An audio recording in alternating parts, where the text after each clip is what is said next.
เจ้าเดินเข้ามาพร้อมคำว่าไปใจคอยมันสั่นแต่คอยยังยิ้มไว้เสื้อเจ้าเปียกฝนจากถนนหน้าบ้านคอยยื่นผ้าเช็ดให้แล้วบอกเบาๆว่า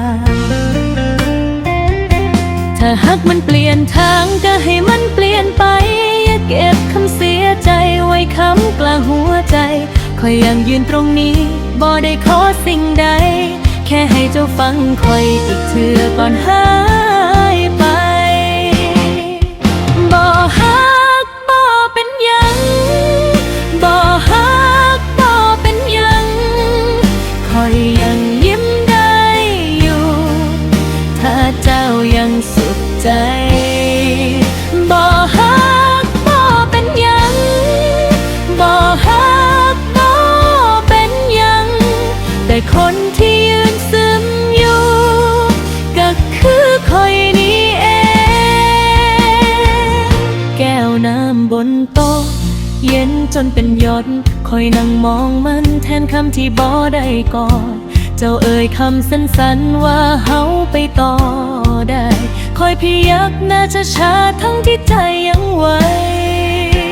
รูปเฮาบนผนังยังยิ้มเหมือนเก่าแต่ห้องมันเงียบกว่าเสียงหัวใจของคอยถ้าหักมันสิจบก็จบอย่างอ่อนโยนบ่ต้องมีเหตุผลที่ทำให้เจ็บแสบคอยสิฮับความจริงแล้วปล่อยเจ้าไปเด้อ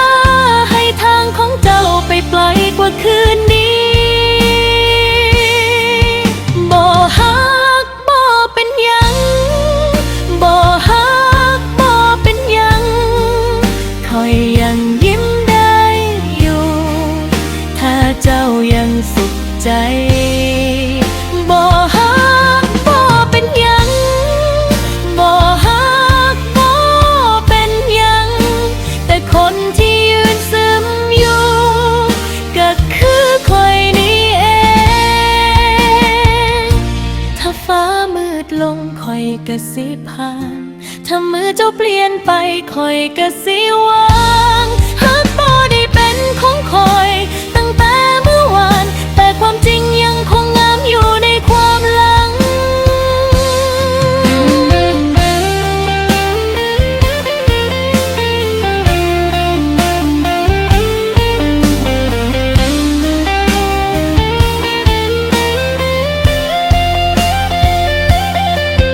บ่ฮักบ่เป็นหยัง